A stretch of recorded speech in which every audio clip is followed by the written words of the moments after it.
X-rays घ्या. हो हो हो हो हो हो. चल घ्या. हो चांगलं होत्या. खूप काळात खूप आनंद झाला. त्याच्यात सापड खावी लागली, शाई फेकण्यात आली, नाही नाही तिथे त्याला झोपावं लागलं मच्छरामध्ये याच्यामध्ये. आज त्याचा एवढा मोठा विजय झाला, खूप मोठे विजय झाला आज. त्याच्या डोळ्यात अश्रू आले. हो, आनंद अश्रू आहेत त्याचे. माझ्या लेकराचा आज विजय झाला. त्याला टायफॉइड झाला, सगळ्या याच्यातनं आज त्यांनी हे केलं, विजय मिळवून आणला आज.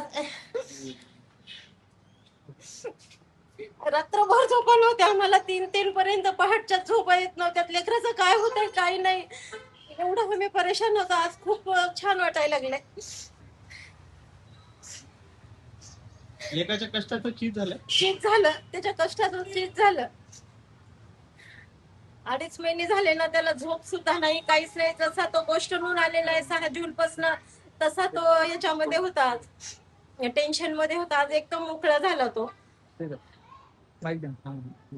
सर, वडील म्हणून त्यांनी जे मुवमेंट चालू केली आणि त्याच्या पहिल्या मुवमेंटला, आणि ते स्वतःसाठी या मुवमेंटमध्ये काहीच नाही, त्याला हे इतरांसाठी, दुसऱ्या विद्यार्थ्यांसाठी केले त्यांनी. त्याच्या मुवमेंटला यश आला, त्यांनी जे परिश्रम घेतले त्याला यश आला. त्याविषयी मला एक त्याचा वडील म्हणून गर्व वाटतो. पण आता पुढे काय असणार आहे, कारण की धर्मेंद्र प्रधान यांनी राजीनामा दिलाय, पण दुसरीकडे ते आता राजकारणात जातील अशी चर्चा सुरू आहे. तुमची काय प्रतिक्रिया असणार त्याच्यावर? तर त्यांनी राजकारणात जाऊ नये हे मला वाटतं. माझी प्रामाणिक इच्छा आहे की त्यांनी राजकारणात जाऊ नये.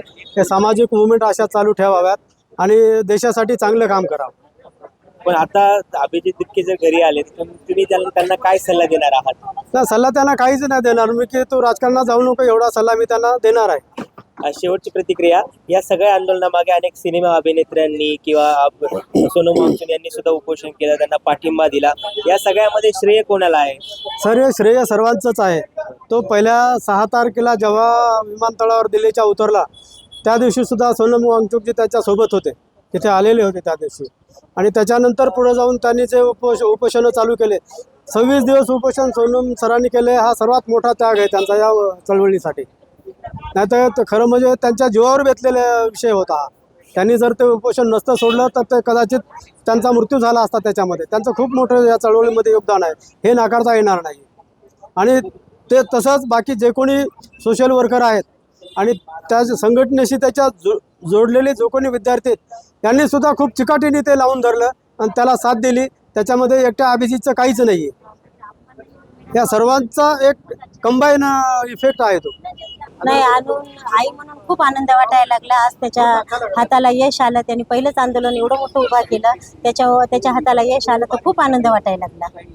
आता काय पुढचं पाऊल काय असणार आहे, कारण की अनेकांचा असं सल्ला आहे की त्यांनी राजकारणात जावं. अनेक जे युवक आहेत ते सुद्धा म्हणतात की अभिजित यांनी राजकारणात यावं. आई म्हणून तुमचा काय त्यांना सल्ला असणार आहे?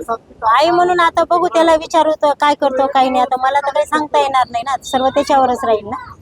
पण इतक्या दिवसांपासून जे आंदोलन होत होतं, त्याच्यात लाठीचार्ज झाला, त्यानंतर अभिजित स्वतः यांना 1-2 वेळेस मारहाण सुद्धा झाली. आई म्हणून कुठेतरी अशी भीती होती मनात? भीती फार होती ना, भीती फार वाटायची. तो एखाद्या वेळेस स्टेजवर नाही दिसला की पोरांना म्हणायचं, अरे तो स्टेजवर नाही दिसत आहे, लक्ष ठेवा, काही झालं तर आम्ही इकडं काय करणार. तर नाही काकू, तो आहे, तो झोपलेला आहे. मग पोरांनी जेव्हा व्हिडिओ कॉल दाखवला की तेव्हा बरं वाटायचं की तो स्टेजवर आहे म्हणून.